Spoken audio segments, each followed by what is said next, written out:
Tatlong magsasaka ang inaresto dahil sa pagsunog umano sa humigit kumulang 2 hektaryang lupain sa Antipolo, Rizal. Depensa ng mga akusado, tumulong pangaraw sila sa pag-apula sa apoy. May unang balita si EJ Gomez.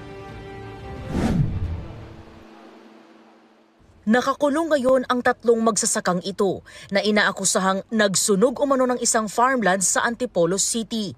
Sa kanya mismong bahay sa sitio nagpatong inaresto ang 62 anyos na si alias Pab nitong Martes. Nadakip naman ng mga pulis ang dalawa pang sospek na sina alias Raka, 39 anyos at alias Judo, 32 anyos sa kanilang tirahan sa sitio Pulong Banal.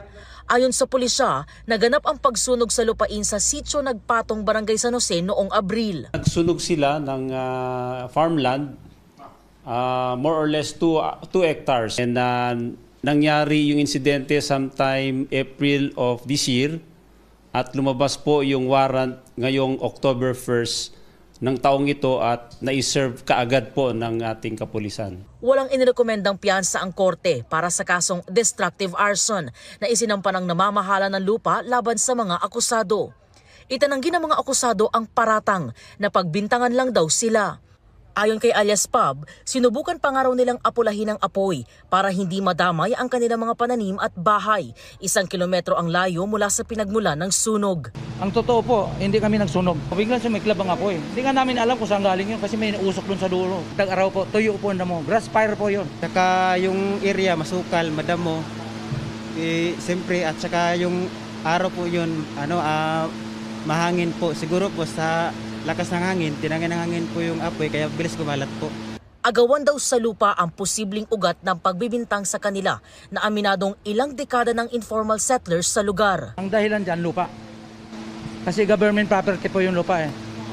Pinag-aagaw-agawan yan. Gusto lang kami palayasin kasi nakapwisto na po kami. Masakit sa kalooban po namin mga nandito po kami na wala man lang kami kasalanan, wala man kami ginawa kahit sa kanila, batay ginaganyan po nila kami. Sana po iurong po nila yung demanda.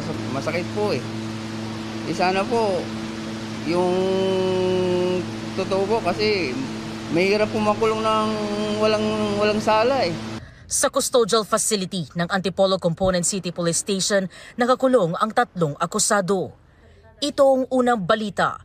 EJ Gomez para sa GMA Integrated News.